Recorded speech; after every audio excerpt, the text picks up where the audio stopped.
বড় পীর আব্দুল কাদের জিলানী রহমাতুল্লাহি আলাইহি তিনার আম্মা জানের কথা অনুযায়ী ইলম হাসিল করার জন্য, জ্ঞান অর্জন করার জন্য, দ্বীনে ইসলাম শিখার জন্য এক কাফেলার সাথ ধরে বাগদাদের দিকে রওনা হয়ে গেল। ও মুসলমান, ও যুবক ভাইরা আমার, যেই কাফেলার মধ্যে বড় পীর আব্দুল কাদের জিলানী রহমাতুল্লাহি আলাইহি রয়েছেন, সেই কাফেলাটা কিছুটা দূর যাওয়ার পর, কিছুটা পথ অতিক্রম করার পর সেই কাফেলার উপরে একদল ডাকাতের হামলা শুরু হয়ে গেছে, একদল ডাকাতের ছিনতাই করা শুরু হয়ে গেছে। এমন তা অবস্থায় বড় পীর আব্দুল কাদের জিলানী রহমাতুল্লাহ আলাইহি জিজ্ঞেস করছে ডাকাতেরা, ও বাবা বালক, বলো বলো বলো, তোমার কাছে কি কিছু আসেনি? ও মুসলমান, ও যুবক ভাইরা আমার, বড় পীর আব্দুল কাদের জিলানী রহমাতুল্লাহ আলাইহি বলতেছে, হা হা হা, আমার কাছে 40 দিনার স্বর্ণ রয়েছে। ও মুসলমান, ও যুবক ভাইরা আমার, এ কথা শোনার পর ডাকাতের দলরা অবাক হয়ে গেল, আশ্চর্য হয়ে গেল।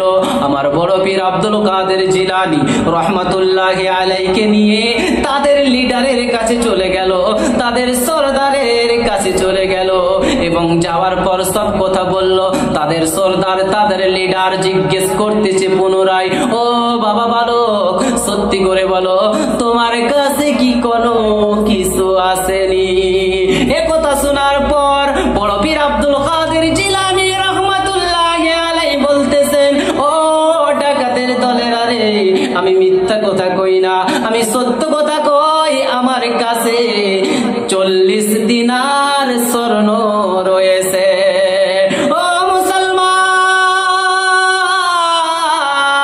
ও যুবক ভাইরা আমার, গাউসে আজমের কথা শুনে, বড় পীর আব্দুল কাদের জিলানী রহমাতুল্লাহ আলাইহির কথা শুনে বাবা ডাকাতের লিডার, ডাকাতের সরদার অবাক হয়ে গেল, আশ্চর্য হয়ে গেল, ভেঙে পড়ে গেল এবং বড় পীর আব্দুল কাদের জিলানী রহমাতুল্লাহ আলাইহিকে জিজ্ঞেস করলেন, ও বাবা বালক, আমার মনে হয় তুমি কোনো সাধারণ মানুষ না।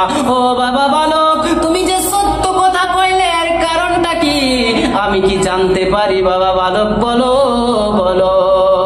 ও মুসলমান, ও যুবক ভাইরা আমার, বড় পীর আব্দুল কাদের জিলানী রহমাতুল্লাহ আলাইহি চিৎকার করে বলতে লাগলেন, ও ডাকাতের দলেরা, শুনো শুনো শুনো, আমার জননী, আমার আম্মা জান আমায় বলতো, ও বেটা, কোনদিন মিথ্যা কথা কইবা না, ও বেটা, কোনদিন তুমি মিথ্যা কথা কইবা না, মিথ্যা কথা বললে আল্লাহ এবং তার রাসূল নারাজ হইয়া যায়। ওই জন্য আমি আব্দুল কাদের আমার জননীর কাছে, আমার আম্মা জানের কাছে আমি ওয়াদা করেছি, তার জন্য আমি আব্দুল কাদের কখনো মিথ্যা কথা কইব না। ও মুসলমান, ও যুবক ভাইরা আমার, এ কথা শোনার পর গুন্ডাদের লিডার, ডাকাতদের লিডার, ডাকাতদের সরদার বলতেছে, ও বাবা বালক, ও আব্দুল কাদের, তোমার সত্যবাদী, তোমার সততায় আমি মুক্ত হয়েছি। আজ থেকে আমি ওয়াদা করলাম, আমি আর কোনো জুলুম কাজ করব না, আমি আর কোনো অত্যাচার কাজ করব না, আমি আর অন্যায়ের পথে থাকবো না, আমি আর কোনো কাফেলার উপরে হামলা করব না, আমি আজ থেকে সব কিছু ত্যাগ করে দিলাম। আজ থেকে আমার দল সবাই সত্যবাদীদের সঙ্গে শামিল হইয়া যাবে। ওই জন্য কবি বলতেছে, जिसने चोरों को देखा वली कर दिया, जिसने चोरों को देखा वली कर दिया, उस वली की करामत पे लाखों सलाम, मुस्तफा जान रहमत पे लाखों सलाम, शम्अ बज़ में